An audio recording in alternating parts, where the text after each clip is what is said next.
皆さん、こんにちは。藤井です。このチャンネルは日本語の勉強をしている人へ向けたチャンネルです。皆さんに一つ質問です。日本語で誰かと話しているとき、あなたの頭の中では何が起きていますか？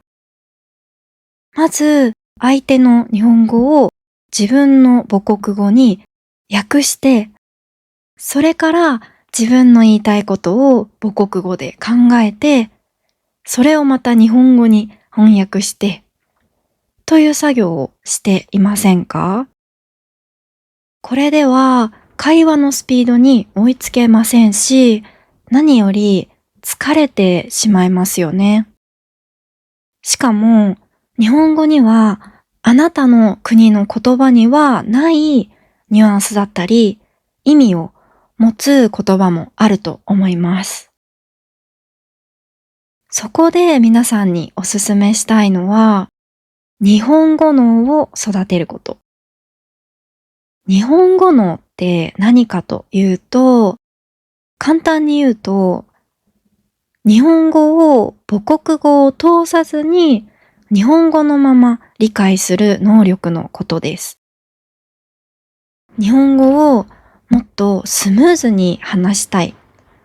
ネイティブのような感覚で言葉を選びたいと願う学習者の皆さんのために、今日は頭の中の翻訳をやめて日本語脳を作るための7個のコツをお話しします。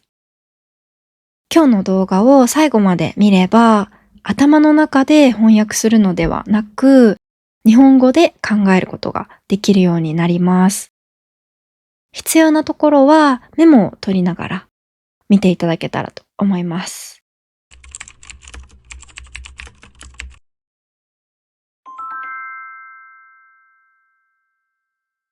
一つ目は、フレーズで覚えるです。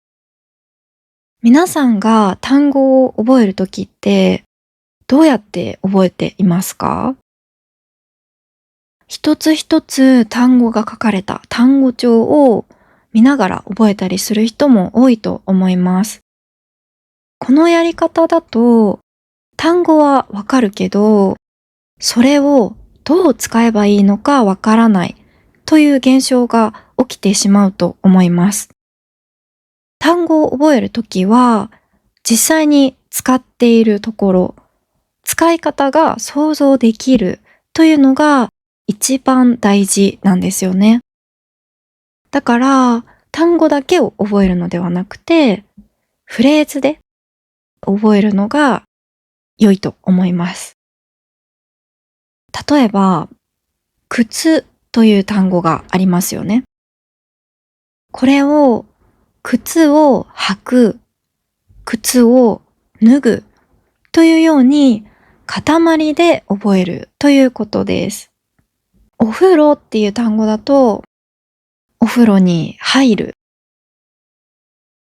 お風呂から上がるとかっていう感じですね。もうお風呂っていう単語を聞いたら、お風呂に入るまで思いついちゃうみたいな。そこまでいけたらとても良いと思います。二つ目のコツは、独り言です。これはスピーキングの瞬発力を鍛えるのに最も効果的な方法の一つです。朝起きてから寝るまで自分の動きを声に出してみてください。よし、もう10時だから起きなきゃ。コーヒーを飲もう。あ、豆がないや。買いに行かなきゃ。みたいな感じですね。教科書通りの丁寧なデスマスじゃなくてもいいんです。コーヒー入れよう。豆ないじゃん。といった独り言としての自然な日本語を使うのがコツです。なぜこれがいいのかというと、あなたが実際に今やっていることと言葉を直接結びつける訓練になるからです。翻訳する暇を与えず、目で見ている情報や動作を日本語にする。これが日本語脳を作ります。わからない表現があったら調べてみてください。身近な日常で使う表現っていうのをどんどん覚えることができると思います。3つ目はとても重要です。言葉をイメージ、絵で捉えることです。皆さんは犬という言葉を聞いたとき、頭の中に何が浮かびますか？皆さんの母国語で犬を意味する単語ですか？日本語のを作るには、日本語を母国語の単語とペアにするのではなく、日本語イコールイメージというルートを作る必要があります。ここでは犬と聞いた瞬間にふわふわした可愛い動物の姿が浮かんでほしいんです。日本語には翻訳が難しい言葉がたくさんありますよね。例えば、お疲れ様。これを英語の Good job や Hello と訳して覚えると、いつ使えばいいか混乱しますし、本来の意味とは少しずれてしまいますよね。だから、仕事を終えてほっとしている人の姿だったり、プロジェクトが終わった時というイメージと一緒に覚えるんです。単語帳に絵を描いたり、写真を貼ったりするのもいいと思います。あとはその言葉を検索して出てくる写真の雰囲気を感じてみるのもいいと思います。4つ目は単語を日本語の説明で覚えることです。わからない単語があった時に、それを母国語で調べて理解する。これだけでも日本語の勉強にはなっていますし、最初はそれでいいと思います。でも、日本語のを作ろうと思ったら、その習慣は卒業する必要があります。頭の中で翻訳作業をしていては、日本語で考える回路は作れません。なので、ここでは日本語で意味を調べることをお勧めします。例えば、習慣という単語がわからなかったとしたら、習慣とはわかりやすくとかって検索してみましょう。習慣とは、長い間繰り返し行うことで、無意識のうちに体や頭に定着した行動スタイルと出てきました。小学生向けの辞書を使ってみるのもいいかもしれません。最初のうちは、その説明に出てくる単語もわからないみたいな状態が続くかもしれません。でも続けていくと、あなたの中の日本語の語彙力はすごく増えていると思います。5つ目のコツは、日常生活の決まった時間を日本語専用にすることです。24時間ずっと日本語で考えるのは大変ですよね。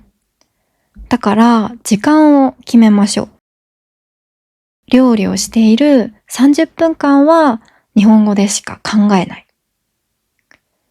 通勤・通学の電車の中では日本語の動画しか見ない。このように特定のルーティーンと日本語をセットにします。私のおすすめはシャワーの時間です。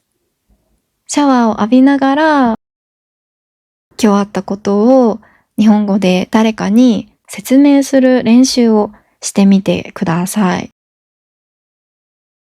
ドライヤーの時間もいいと思います。髪が長い人は結構時間かかりますよね。私の長さでも15分ぐらいかかります。その時間、日本語の勉強をすれば、自然に1日15分は勉強できることになります。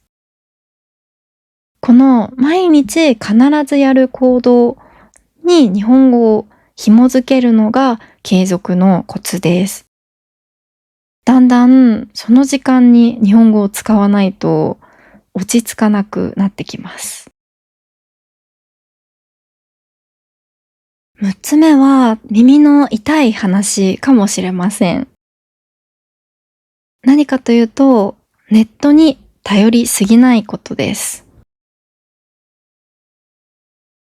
さっきからわからない単語があったら調べましょうと私は言っていきましたが、すぐにネットで検索するのではなくて、ちょっと自分で考えてみるっていうことをお勧めします。わからない単語があった時、すぐネットで検索しちゃいますよね。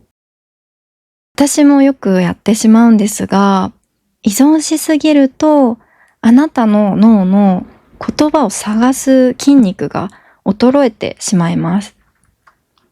わからない単語に出会った時、すぐにスマホを取り出さないでください。まずは5秒だけ自分で説明できないか試してみましょう。もし冷蔵庫という言葉を忘れたら、食べ物を冷たく保つ箱と言ってみる。もし懐かしいをどう言えばいいかわからなければ、昔のことを思い出して心が温かくなる感じと言ってみる。この言い換える力がつくと日本語で考えられるようになると思います。最近は AI が身近になってきて、わからない単語や言い回しがあった時に、これを日本語に翻訳してと言えば、すぐに翻訳してくれますよね。でも、それを繰り返していると、自分で考える力がなくなってしまうと私は思います。これは日本語学習以外にも言えることですが、丸ごと AI に頼るのではなくて、まずは自分で考えてみて、それをブラッシュアップしてもらうとか、間違えているところを直してもらうとか、そういう使い方をしてもいいんじゃないかなと思います。7個目は、継続することです。日本には、継続は力なりという言葉があります。小さなことでもずっと続けていれば成果になるという意味です。ここで使われているなりというのは昔の言葉で何々であるという意味です。私は続けることが本当に苦手なんですけど、この言葉を思い出して頑張れたことが何度もあります。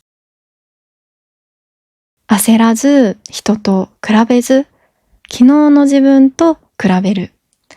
これは本当に大事だと思います。日本語のを作ることは一晩では絶対にできません。ある日突然朝起きたら日本語がペラペラになっていたなんてことは残念ながら起きないです。でも続けていれば必ず、あ、今翻訳せずに返事できたという瞬間がやってきます。その小さな成功を全力で喜んでください。筋トレと同じで毎日コツコツ続けることで日本語脳は作られていきます。もし途中で挫折しそうになったら、この動画に戻ってきてください。私が何度でも皆さんの背中を押します。日本語学習は筋トレみたいなものですが、競争ではありません。自分のペースで楽しみながら頑張りましょう。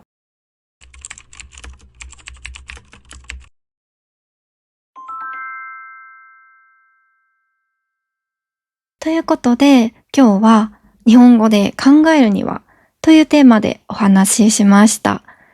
今日の動画が皆さんの日本語学習の新しいヒントになれば嬉しいです。もしこの方法が役に立ったというものがあれば、ぜひコメント欄で教えてください。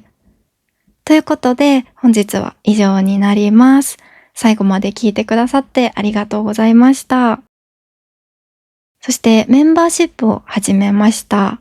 もし応援、サポートをしてもいいよという方がいらっしゃいましたら、ぜひメンバーシップの参加よろしくお願いします。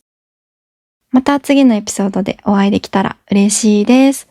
よろしければチャンネル登録お願いします。